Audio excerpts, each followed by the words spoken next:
China's global air power push takes shape as she branches out and expands Beijing's overseas reach.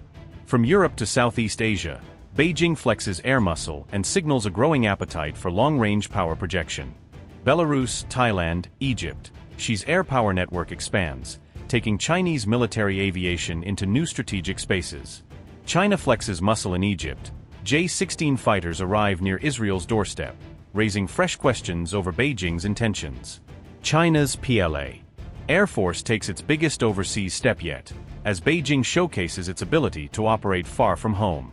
Warning for Israel and US as she shows he can project air power 6,000 kilometers away, bringing China closer to a wider strategic role.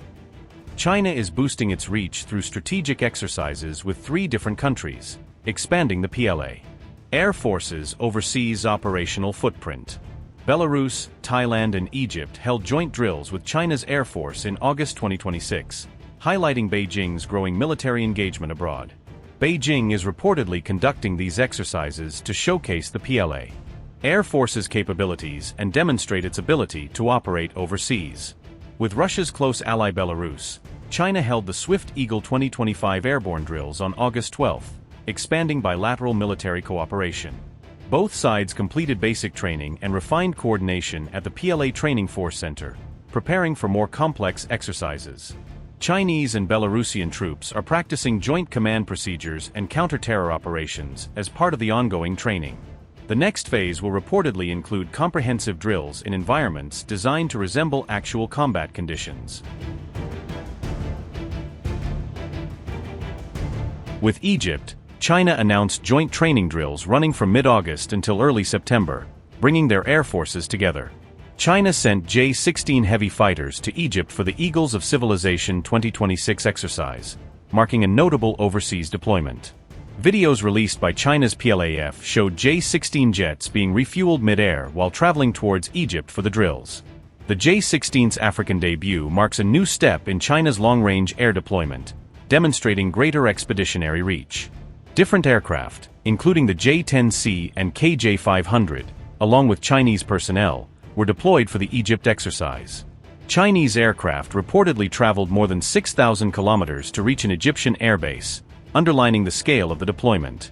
The exercise tested China's ability to move combat aircraft across continents and sustain operations far from home, according to reports.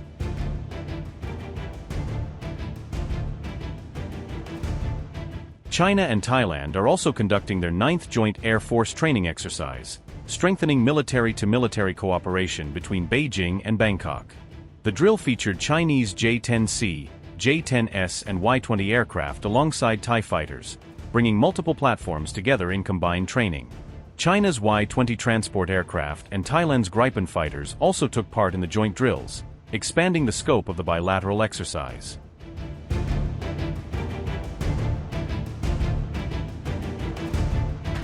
Drawing lessons from Iran's war against the US, China is boosting its own stealth technologies to counter advanced aircraft. China is now reportedly testing simpler ways to detect, track and shoot down stealth jets, potentially challenging their battlefield advantage. Primarily aimed at American fighters, China is combining manpads with air defense missiles to create lead threats. Chinese state media claimed PLA teams coordinated fire against simulated stealth targets during military exercises designed to test detection. China reportedly used man-portable air defense systems alongside HQ-16 missiles in coordinated firing drills.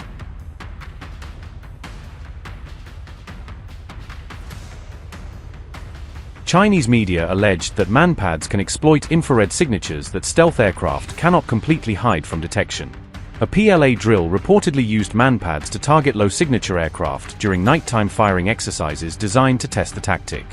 Unlike radar-guided systems, infrared missiles track heat generated by aircraft engines and airframes, offering another detection method. The systems reportedly had to be fired almost simultaneously to prevent one missile from tracking another during the coordinated engagement. The tactic would require precise coordination because manpads have a much shorter range compared with conventional air defense systems.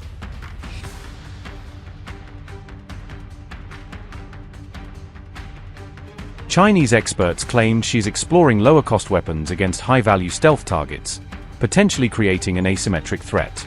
Experts alleged manpads could work alongside radars, data links, and multiple sensors to improve detection of difficult-to-track aircraft. Beijing has also invested in low-frequency radars and multistatic detection systems designed to strengthen its broader counter-stealth capabilities. China's anti-stealth strategy is reportedly far broader than portable infrared missiles, combining multiple sensors and weapons into a layered network.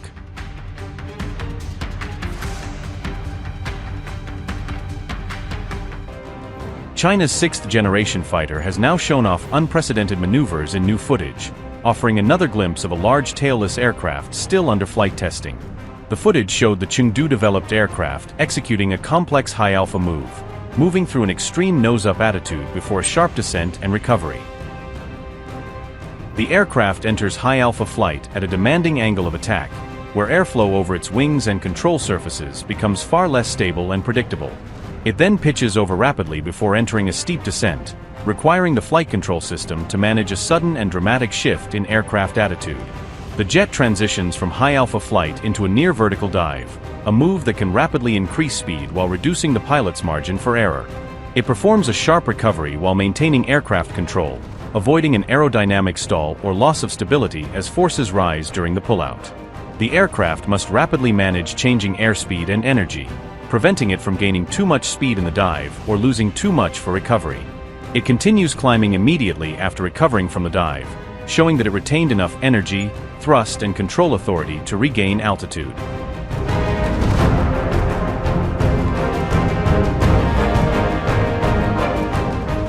However, recovering from the steep dive may be the most demanding phase of the entire maneuver, because the aircraft must regain control under rapidly increasing aerodynamic pressure. The flight control system must manage rapidly changing angles of attack, shifting the jet from an extreme nose-up condition into a steep descent and controlled recovery. It must maintain control as airflow becomes less predictable, particularly around a tailless airframe that lacks conventional horizontal and vertical stabilizers. The aircraft has to control rapidly changing airspeed during the dive, preventing excessive acceleration that could strain the airframe or complicate the recovery. It must withstand potentially high G-loads during recovery, as the jet pulls out of the dive and rapidly redirects its flight path upward.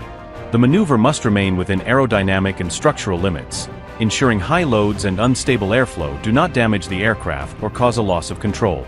The jet also has to preserve enough energy to climb after recovery, demonstrating that the dive and pullout did not exhaust its available performance margin.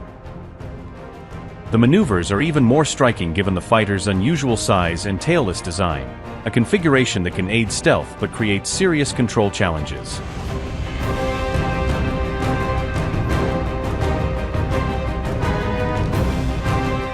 China's new fighter must overcome a major control problem created by its tailless design, because conventional tails normally provide critical pitch, yaw, and stability control. In tailless aircraft, pitch control is among the biggest challenges, with elevons and other wing-mounted control surfaces taking over functions normally handled by tailplanes. China first showed the new fighter's tailless maneuverability in footage released in June, when the aircraft appeared to perform a sharp turn and climb. The latest display now points to more sophisticated flight control capabilities, according to Military Watch magazine. Upgrade your news experience with the all-new HT app. Download now.